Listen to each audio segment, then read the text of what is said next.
Hola, ¿qué tal? Me da mucho gusto saludarlos por este medio. Por esta ocasión se hace necesario utilizar esta plataforma para poder llevarles a cabo una pequeña presentación de lo que significa la teoría del desarrollo cognitivo de Piaget. Basta decir que es una teoría bastante completa sobre lo que significa el desarrollo y la naturaleza de la inteligencia humana. Fue desarrollada por primera vez por un psicólogo del desarrollo de origen suizo llamado Jean Piaget. Este creía que la infancia del individuo juega un papel vital y activo con el crecimiento de la inteligencia, y que el niño, a través de hacer y explorar activamente, es como aprende. La teoría del desarrollo intelectual se centra en la percepción, la adaptación y la manipulación del entorno que le rodea. Es conocida principalmente como una teoría de las etapas del desarrollo, pero de hecho se trata de la naturaleza del conocimiento en sí. Cómo los seres humanos llegan gradualmente a adquirirlo, construirlo y utilizarlo. Para Piaget, el desarrollo cognitivo es una reorganización progresiva de los procesos mentales que resultan de lo que conocemos como maduración biológica y la experiencia ambiental. Estos dos conceptos los hace o tienen referencia mayormente en esta teoría. ¿Por qué? Porque en consecuencia considera que los niños construyen una comprensión del mundo que les rodea, luego experimentan discrepancias entre lo que ya saben y lo que van a descubrir con su entorno. Esto es como se afirma el desarrollo cognitivo. Siempre va a estar en el centro del organismo humano, y el lenguaje es contingente al conocimiento y a la comprensión adquirida a través del desarrollo cognitivo. Esto hace que los padres aquellos que proporcionan un ambiente rico de apoyo para la adquisición natural del aprendizaje y el crecimiento, suele suceder que en las aulas siempre se está centrado mayormente en condiciones que dejan de tener tienen muy poco éxito, y con este tipo de teoría se reconoce que el individuo a sí mismo puede llegar a la madurez por medio de etapas que naturalmente se van a desarrollar con el pasar de los años. Vamos a hablar acerca de la naturaleza de la inteligencia. Vamos a tomar en cuenta dos conceptos de la inteligencia. La primera es la operativa y la segunda es la figurativa. Piaget creía que la adquisición del conocimiento es un sistema dinámico de continuo cambio. A este tipo se define como referencia las dos condiciones en cuanto a sistemas dinámicos. En concreto, el desarrollo de esta teoría se lleva a cabo con transformaciones y etapas. Este tipo de transformaciones se refieren a toda clase de cambios que puedan experimentar una persona o cosa. Las etapas hacen referencia a las condiciones y las apariencias en las que se puede encontrar en cada persona cierta transformación. Una de las situaciones que podemos encontrar es que Piaget sostenía que si la inteligencia humana es adaptativa, tiene que tener las funciones para representar tanto los aspectos transformacionales y los aspectos estáticos de la realidad. Propuso que la inteligencia operativa es responsable de la representación y la manipulación de los aspectos dinámicos y transformacionales de la realidad. La inteligencia figurativa es aquella responsable de la representación de los aspectos estáticos de la realidad. En sí, la inteligencia operativa es el aspecto activo de la inteligencia. Se trata de todas las acciones abiertas y encubiertas llevadas a cabo con el fin de seguir, recuperar o anticiparse a las transformaciones de los objetos, personas o personas de interés.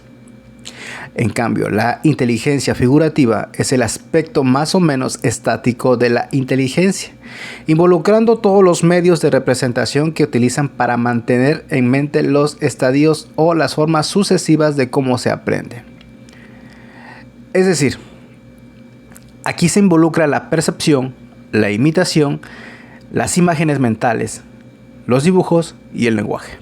Por lo tanto, los aspectos figurativos de la inteligencia derivan su significado de los aspectos operativos de la misma, por lo que los estadios no pueden existir independientemente de las transformaciones que los interconectan.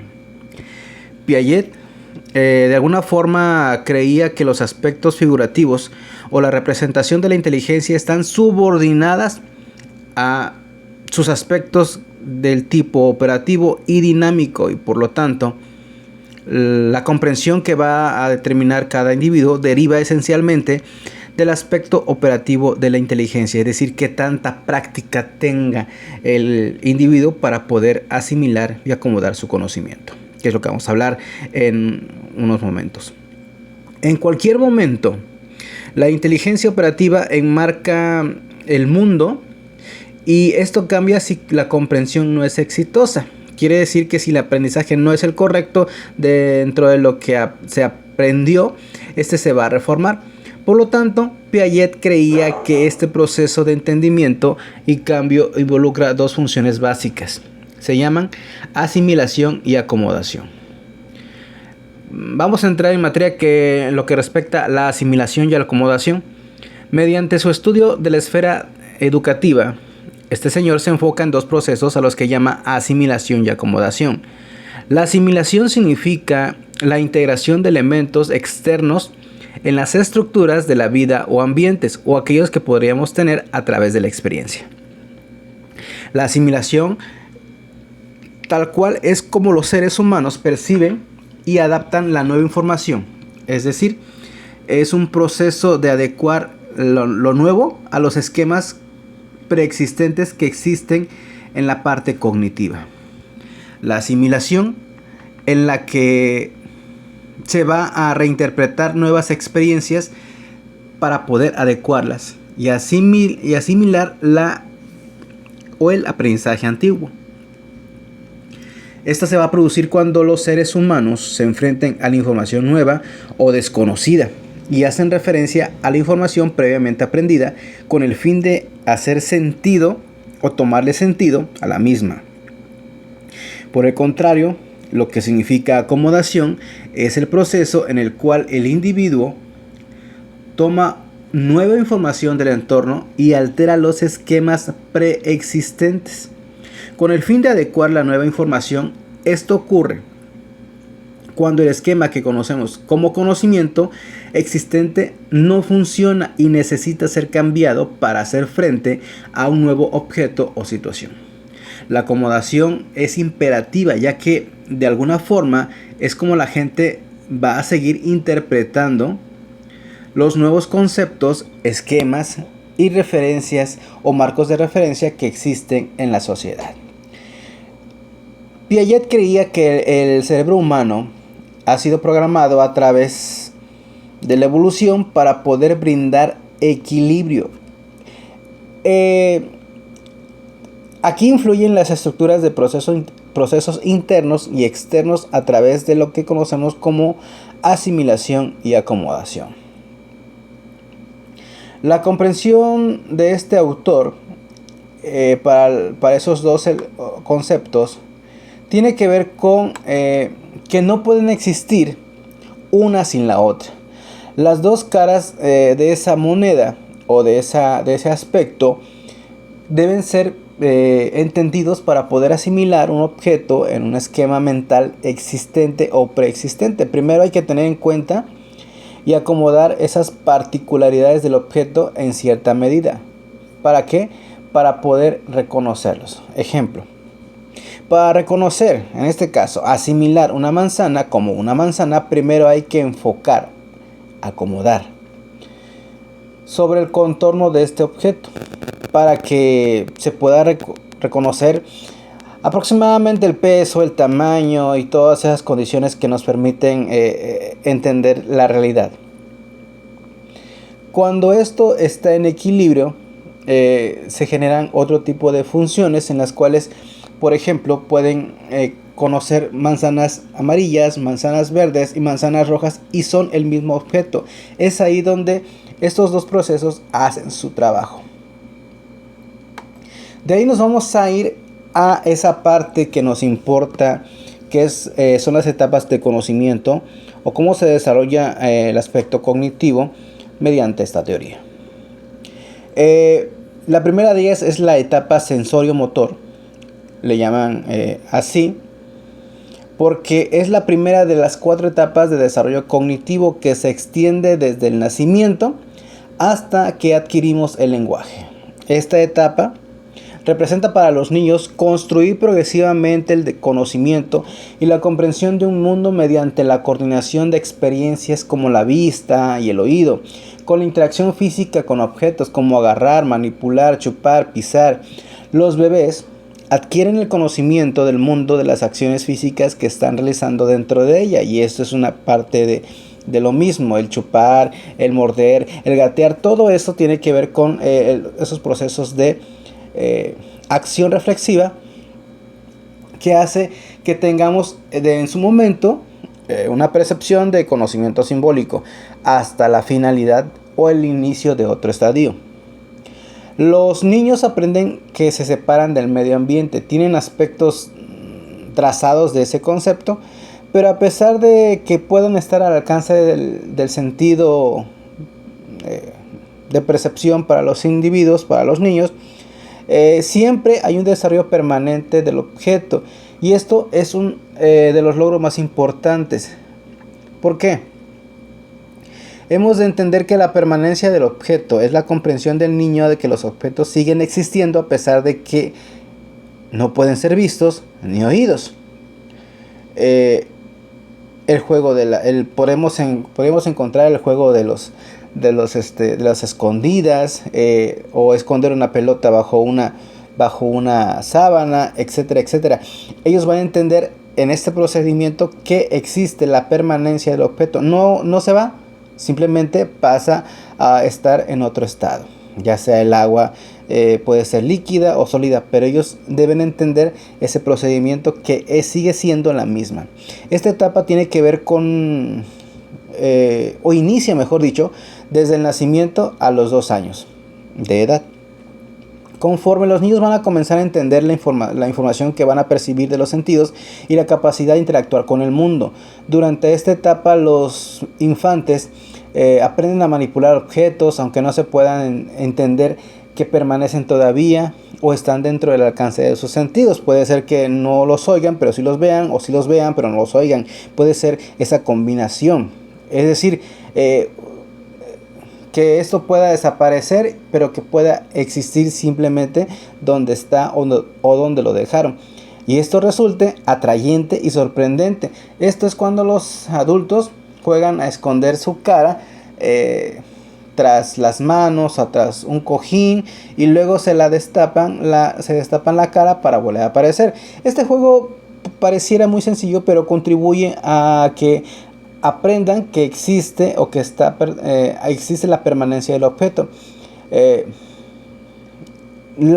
mayor logro de esta etapa es que entiendan la capacidad de entender que estos conocimientos siguen existiendo aunque no se puedan ver y oír. Esto incluye que entender que la mamá va a salir de la habitación, por ejemplo, pero va a regresar, aumentando la sensación de seguridad para el menor.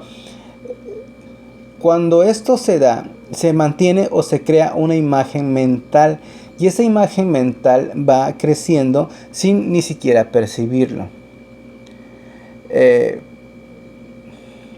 Esta parte del estadio sensorio-motor, Piaget lo divide en 6 subestadios. El primero de ellos es la etapa preoperacional.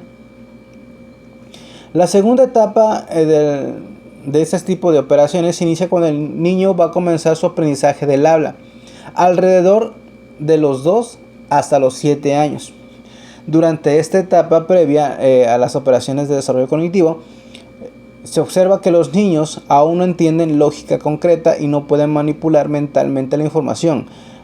Se incrementa el juego y pretenden tener un lugar en esa etapa. Sin embargo, el niño aún tiene problemas para ver las cosas desde puntos de vista muy diferentes. Los juegos se clasifican principalmente dentro de lo simbólico y la manipulación de los símbolos. Esto hace entender que la observación de los símbolos ejemplifican la idea del juego y la ausencia de los objetos. Mediante este tipo de observaciones, donde no existe, pero sigue presentándose, fue capaz de demostrar este señor Jean Piaget que se produce un nuevo tipo de funcionamiento psicológico cualitativo conocido como estadio preoperativo. Es escaso, lógicamente tiene que ver con las operaciones mentales, y aquí el niño puede establecer o ser capaz de formar conceptos estables. Puede tener también creencias mágicas. Sin embargo, el niño no es capaz de realizar operaciones que son tareas que puede hacer mentalmente, pero físicamente no. Este tipo de pensamientos sigue siendo desde el punto de vista egocéntrico, porque le tiene dificultades el menor para tomar en cuenta el punto de vista de los demás. La etapa de este tipo de preoperaciones se divide en dos subetapas: las funciones simbólicas y la del pensamiento intuitivo. La simbólica es cuando los niños son capaces de entender, representar, recordar objetos e imágenes en su mente sin tener el objeto frente a ellos. Y el pensamiento intuitivo es que los niños tienden a proponer las preguntas del por qué y cómo llegar a esta etapa. Es cuando regularmente los niños representan siempre el conocimiento, el saber todo, el preguntar por todo lo que están observando. Todo esto comienza cuando se comprende la permanencia del objeto y se extiende, como ya dijimos, hasta los 7 años. Durante esta etapa aprenden cómo interactuar con su ambiente de manera más compleja mediante uso de palabras, imágenes mentales. Esta etapa se marca por el egocentrismo o la creencia de que las personas ven el mundo de la misma manera que él o ella lo están viendo. También se cree en objetos inanimados y se puede entender que muchos perciben o hacen percepción de ver y escuchar por parte de los objetos. Alrededor de los 2 a los 4 años se da la función simbólica. Aún no pueden manipular y transformar la información de una manera lógica, pero sí pueden pensar en imágenes y símbolos. El juego simbólico es como cuando los niños desarrollan amigos imaginarios o juego de roles con amigos reales. Los juegos de los niños llegan a ser más sociales, asignando roles entre sí. Algunos ejemplos de juego simbólico puede ser la casita o la fiesta de té, etcétera, etcétera, etcétera, donde no se conecta el niño con la creatividad y la capacidad de entender a los demás. Esta calidad de juego simbólico puede tener consecuencias para su desarrollo posterior. Por ejemplo, los niños cuyos juegos simbólicos es de naturaleza violenta tienden a exhibir un comportamiento menos prosocial y son más propensos a tener tendencias antisociales en los años que vengan de su vida. En esa etapa hay ciertas limitaciones y ya les hemos mencionado. Una de ellas es la llamada egocentrismo y el pensamiento precausal. El egocentrismo se produce cuando un niño es incapaz de distinguir entre su propio punto de vista y el de la persona con el que está interactuando. Los niños siempre van a seguir su punto de vista y luego tomar el punto de vista de los demás. De hecho, a veces esto es una forma consciente de que exista otro tipo de vista diferente. Simplemente se basa en que debe entender al otro o a la otra cómo funciona en su entorno social. Cuando un niño razona, se presentan ciertas situaciones. Una de ellas es lo que pensamos o conocemos como pensamiento del tipo intuitivo.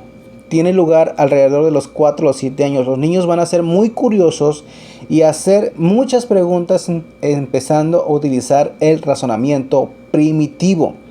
Hay una emergencia en el interés de razonar, de querer saber las cosas y cómo son. A esto Piaget le llamó subetapa intuitiva, porque los niños se dan cuenta que tienen una gran cantidad de conocimientos, pero que no son conscientes de la forma en cómo los adquirieron. La concentración, la conservación, la irreversibilidad, la inclusión de las clases, la inferencia transitiva, todas estas son características del pensamiento preoperatorio. El acto de centrar la atención es una característica que puede ser omitida por los demás, pero el hecho de que esto se omita siempre debe tener en consideración que la concentración y la conservación pueden ser más fáciles de entender una vez que están familiarizados con la tarea experimental, es decir, cuando se enfrenta al entorno donde va a usar ese tipo de conocimiento. Generalmente la percepción cambia, es un hecho, pero a estos cambios superficiales el niño es incapaz de comprender esas propiedades a cualquier cosa o animal o inclusive personas. No lo entiende y se puede quedar ahí, pero para eso emprende la parte del concepto de la irreversibilidad, que es una forma de cómo relacionar ser capaces de revertir mentalmente una secuencia de hechos. En la misma situación podemos entender cómo aquí nos damos cuenta que el mismo vaso o el mismo recipiente puede tener la misma cantidad, ya sea de arena o de agua, pero ese es el hecho que debe entender el proceso de irreversibilidad. Cuando esto sucede, nos vamos a enfrentar a la pregunta en qué tipo de pensamiento conceptual que están relacionando a los menores en esta etapa, que es la preoperacional. Muchos tienen incapacidad de enfocarse en dos aspectos. ¿Cuáles son estos aspectos? El pretender entender una categoría o clase, y de esa clase o categoría varias subcategorías. Le podemos mostrar una imagen a un menor de 8 perros y 3 gatos, por ejemplo. Quien lo entienda va a entender que hay gatos y perros, pero hay quienes van a responderse a eso como que si todos sean más perros y más gatos, o simplemente no pueda distinguir ese concepto, porque al final del día no se puede entender sin haber tenido un conocimiento previo. Lo que conocemos como inferencia transitiva se utiliza para aquellos conocimientos que son previos, determinar la pieza que hace falta en el conocimiento que apenas se está adquiriendo. Se utiliza lógica básica. Este tipo de situaciones se van a dar con el proceso de maduración del cerebro y la acomodación y la asimilación. Las operaciones concretas en esta parte que vamos a entrar en materia tiene que ver con el tercero de los 4 estadios de la teoría de desarrollo cognitivo de este señor. Esta tiene que darse aproximadamente entre los 7 y los 11 años. Se va a caracterizar por el uso adecuado de la lógica. ¿Qué significa esto? Que se vuelven más maduros, posiblemente como pensamientos de adultos, empiezan a solucionar problemas de manera más lógica, el pensamiento hipotético, abstracto, aún no se ha desarrollado, pero solamente se pueden resolver problemas que aplican eventos o los llamados objetos concretos, situaciones que no tienen mucho que pensar. Este autor determina que los niños son capaces de incorporar el pensamiento inductivo. El razonamiento inductivo implica muchas inferencias a partir de observaciones con el fin de hacer una generalización. El razonamiento deductivo implica que hay un principio en el cual se tienen que usar ciertas condiciones para que puedan crearse conocimientos específicos. Tiene lugar desde los 7 a los 12 años aproximadamente y está marcada por una disminución gradual del conocimiento, del pensamiento egocéntrico. Y ahora se centran más en aspectos de estímulos preconcebidos o preexistentes. Es ahí donde pueden diferenciar entre un perro grande, un perro chico y todo ese tipo de inferencias.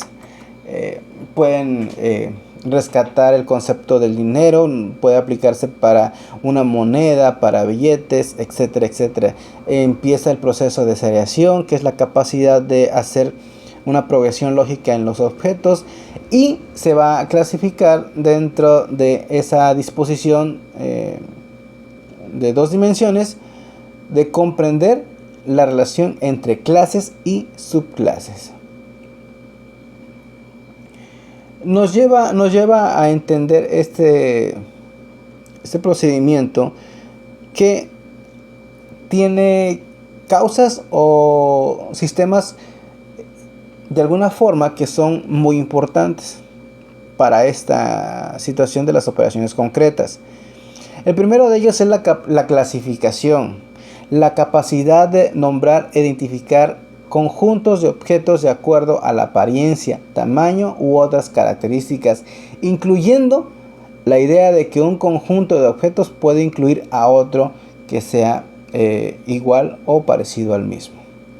Hay también el proceso de clasificación jerárquica entre los objetos de clases y subclases, que deben ser basadas en similitudes y diferencias entre los grupos. Por ejemplo, apilar unos círculos en una de mayor a menor o de menor a mayor. Todo eso tiene que ver con el proceso de clasificación. La otra parte es la conservación.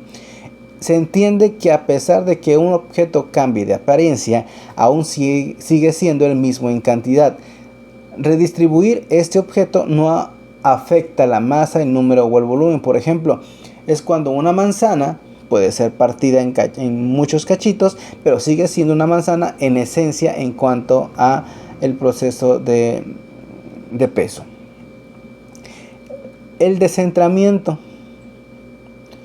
Ahora, cuando el niño tiene en cuenta diferentes o múltiples aspectos para resolver el problema, ya percibe con una situación más amplia el proceso de llegar a hacer o llegar a cabo una solución a la problemática. El otro concepto importante es la reversibilidad. Ahora entiende los números y posiblemente puede que entienda, que cambie y luego vuelva a su estado original. Por ejemplo, se entiende que todos tenemos un juguete favorito, puede ser una pelota, por ejemplo. Si se desinfla la pelota, no se ha ido, pero ahí existe para poder llenarla y poder jugarla en otra ocasión. Es ahí donde, por ejemplo, si construye un castillo en la arena y lo destruye, se va a dar cuenta que puede llevar a cabo otra figura o en la misma, según sea el proceso. Otro concepto importante es la seriación, que es la habilidad para ordenar objetos según tamaño, forma o cualquier otra característica. Está por último la transitividad. Se refiere a la capacidad de ordenar objetos mentalmente y reconocer las relaciones entre varias cosas según un orden establecido. Estos procesos son importantes y que al final de la etapa van a poder ser o van a poder eliminar el egocentrismo y llevar a cabo la lógica. Dentro de esa situación que podemos encontrar, vamos a la etapa final, donde se llama el estadio de las operaciones formales. Se conoce como el llamado a la adolescencia, pues básicamente a los 12 años, de 12 años en adelante, empieza este tipo de formación o de etapa cognitiva. La inteligencia se va a demostrar a través de utilizar lógica de símbolos, que tiene la capacidad de razonar hipotética y deductivamente. Pueden pensar en cosas más complejas y empieza el razonamiento hipotético deductivo. A este tipo de pensamiento es con lo que se refiere más a la ciencia, en sentido específico de lo que significa. Es ahí donde la calidad lógica del pensamiento de los adolescentes es cuando tiene más probabilidad de resolver los problemas de forma como en su momento vimos el ensayo y error. Aquí se aplican planes para solucionar un problema y de forma sistemática se pone a prueba. Es ahí donde se usa el razonamiento hipotético deductivo. Los adolescentes utilizan ese tipo de cambios cognitivos por la forma en cómo se acercan a los asuntos sociales. Es aquí donde podemos encontrar la famosa fábula personal. Es donde les da seguridad personal y cierto grado de ser invencibles a los adolescentes, pues cuentan las cosas de la manera en cómo les conviene. Y es ahí donde encontramos, por eso se llama fábula personal. Para ir terminando esta parte de las etapas cognitivas, tienen que relacionarse con la causalidad. ¿Qué significa el proceso de la causalidad? Pues más allá de lo que puedan entender, es que significa que estamos teniendo causas por las cuales el tipo de comportamiento o el tipo de aprendizaje se van a dar como consideración para un enfoque o un entorno específico. Cuando nosotros nos encontramos dentro de esta teoría, tiene muchas aplicaciones prácticas, pero el problema de eso es que muchos de nosotros no podemos decidir en el momento cuál es el procedimiento de alguna forma necesario para que un menor pueda tener la misma edad, el mismo grado y tener diferente fluidez en las tareas que se le asignan. Es la capacidad que debemos entender como docentes para poder controlar esos comportamientos que se están dando dentro de la escuela o del salón de clases.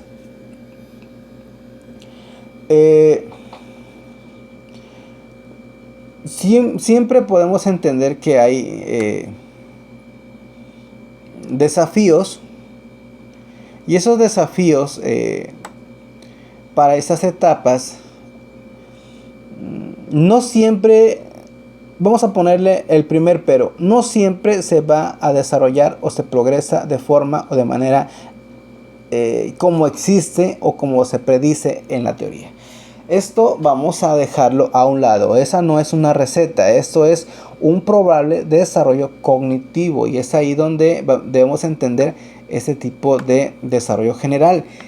De lo que significa el dominio general de las cosas que van a predecir otras, pero que al final de cuentas puede que no ocurran y tengan otro tipo de situación o de solución, y por eso se lleve a cabo el proceso o los procesos que ya manejamos como acomodación y asimilación.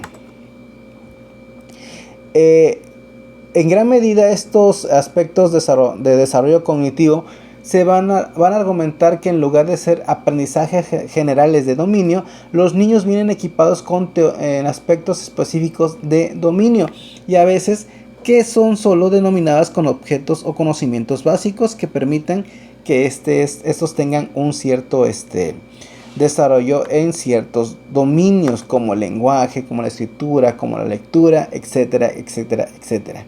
Es ahí donde debe llevar con cuidado para no infravalorar esa influencia que tiene el desarrollo cognitivo de la teoría piagetana.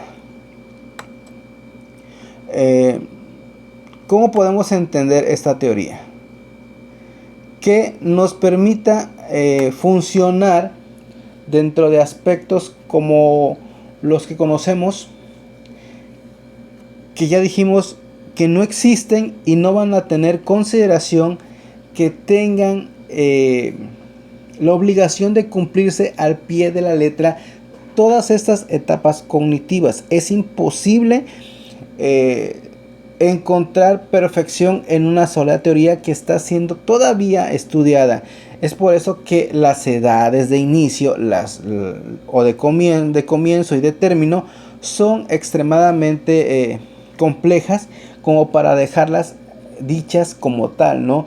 Debe existir una situación. Muchos dicen, es que mi niño aprendió a hablar más temprano que otro, o aprendió a hablar a los 6 meses, por ejemplo, cuando de buenas a primeras todos venimos con consideraciones primeramente genéticas, después de desarrollo social, de contexto social, y por lo tanto también lo último, lo más importante que va a definir todo este tipo de teoría, la parte emocional, que no la maneja, es otra cosa, pero que tiene mucho que ver esos elementos que estamos mencionando, como para que se pueda configurar un proceso de desarrollo del pensamiento o desarrollo cognitivo y un procesamiento de la personalidad de cada uno de los seres humanos. Es aquí donde ponemos la pregunta específica. ¿Cómo podemos avanzar o cómo podemos tener consideraciones con la teoría piagetana? Fácil. Muchas de las situaciones se hacen porque se tienen que planear dentro de un entorno educativo, claro está. Y esas planeaciones siempre van a estar de la mano y van a considerar esa parte que todos tenemos como una estructura cognitiva, pero que tampoco es retomarla como una receta de cocina para poder aplicarla a los demás alumnos. Es prácticamente imposible. Posiblemente, esta palabra es muy repetida, en su momento dirían que esto funcionó, enseñar lo mismo a cada uno de los individuos. Sí puede haber funcionado, sí, pero en esos momentos de la parte histórica social que estamos viviendo, pues básicamente eso podría ser considerado como una basura de práctica, porque ya no se debe seguir actuando de esa forma como la cual muchos de los docentes todavía siguen comportándose y dejando escapar cierto grado de potencialidad en cada uno de los individuos. Básicamente hay niños que atraviesan estas etapas difícilmente y que muchos de ellos reciben ayuda de los padres o de los tíos, inclusive de los maestros que están frente a él o frente al grupo.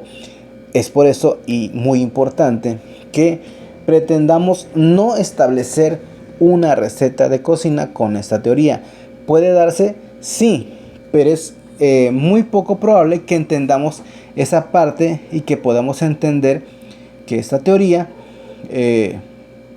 va más allá de aplicar un proceso lineal, sino que hay que poner en énfasis todos aquellos elementos que puedan desarrollar y potencializar el aprendizaje de cada uno de los individuos. Es así como terminamos esta pequeña explicación de lo que significa la teoría piagetana y sus consideraciones generales ante el desarrollo cognitivo.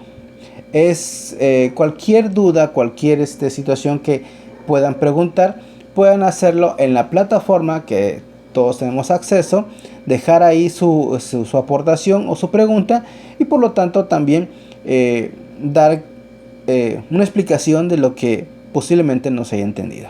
Así que nos seguimos viendo, nos seguimos escuchando en la próxima ocasión que podamos tener acción educativa dentro de este tipo de plataformas. Así que hasta luego y muy buen fin de semana.